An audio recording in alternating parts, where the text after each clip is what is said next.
Many districts have seen several issues, from cases among students and staff to trouble with online learning. Now, one district is seeing a new problem, a bus driver shortage. Walker County schools say that as a result, they have made some changes. Sabrina Majore joins us now in studio to explain all of this. Sabrina. Josh, Latricia, the Walker County School District says COVID-19 is just one factor contributing to this year's decrease in bus drivers, and the lack of available drivers for the start of this school year forced the district to re-examine busing plans over the summer. How many feet? For Ridgeland High School 9th grader Haley Strickland, this new school year comes with a host of new changes. And they start as soon as she heads out the door in the morning. We have to share a bus with another number, and they're actually not picking us up at our houses. COVID-19 has forced changes in school systems across the country. Busing to and from schools is no exception. For Haley and her neighbors, the bus change means getting dropped off at this intersection and then heading down this road to get home. Walker County Schools says they didn't have enough drivers to make individual stops. This school year, the Walker County School District saw an 18% decrease in the number of people willing to drive a bus. In a statement, Superintendent Damon Raines says the district has, quote, lost several drivers going into this year due to a variety of reasons, COVID-19 being one of them. And it's a problem that was brewing even before the pandemic across the country. So the driver shortage has been out there for a while. So now we add the coronavirus to that, and it's just another variable that has decreased the number of drivers that we have available. Georgia's Path to Recovery outlines guidelines for transportation on school buses. Those include adding more bus stops and routes to spread students out, something that's difficult, though, when there's not enough people to drive them. I think about that, but unfortunately, there's only so much you can do when you have a shortage of bus drivers and shortage of buses. I guess you have to pick your battles on that. Now in Walker County, masking isn't required for students on buses. Coming up at 6, how many of those bus drivers left after the district announced their reopening plan?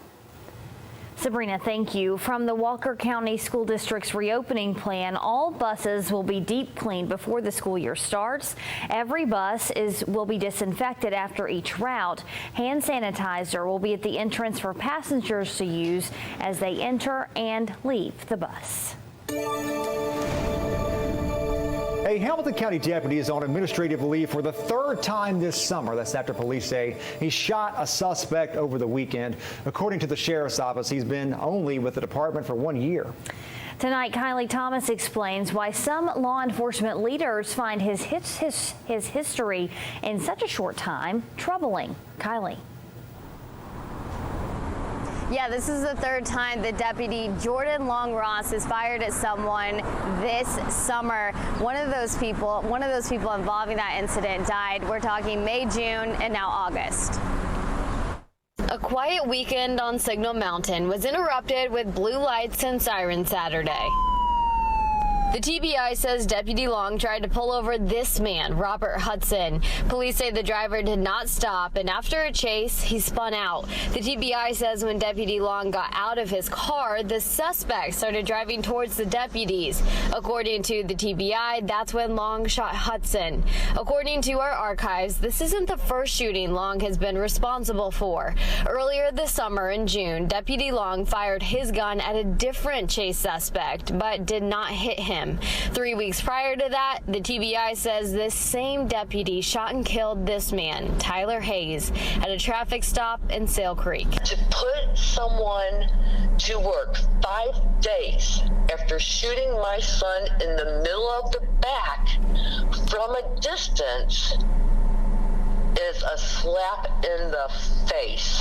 Hayes' mother plans to file a wrongful death lawsuit against Long and the sheriff's office. It's very unusual for somebody to be involved in the use of deadly force 3 times in a 3-month period. Thomas Tiderington has trained law enforcement on proper use of force all across the U.S. He says you can't look at Long's use of force incidents collectively, but rather look at each individually to determine if he acted out of policy. Now, we did ask for an interview with Sheriff Hammond today, but his department said he was busy. Reported live outside of the Hamilton County Sheriff's Office tonight, I'm Kylie Thomas, News Channel 9. Thank you, Kylie. Coming up tonight at 6, we'll explain where Long worked before the sheriff's office and why he was named in an excessive force lawsuit during his time there. Just an hour ago, Cleveland City Council discussed how to relieve tensions about a controversial monument in Bradley County, and not everyone is on the same page. News Channel 9's Stephanie LaChance is live downtown Cleveland to give us the details on that. Stephanie. Josh, today Cleveland City Council discussed the future relocation of this Confederate monument. Cleveland City Council voted 4-3 to help put together a task force to discuss solutions for where to put this monument. Cleveland Vice Mayor Johnson proposed the task force so there could be further discussions made. One city councilman, Bill Estes, wanted to move a Union monument next to it.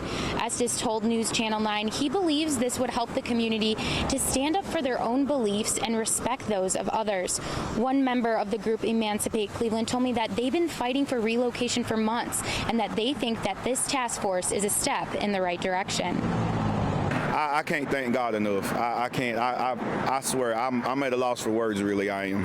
I'm at a loss for words. So who is on this task force exactly? Well, City Council is going to meet in September and discuss. They talked about including groups of NAA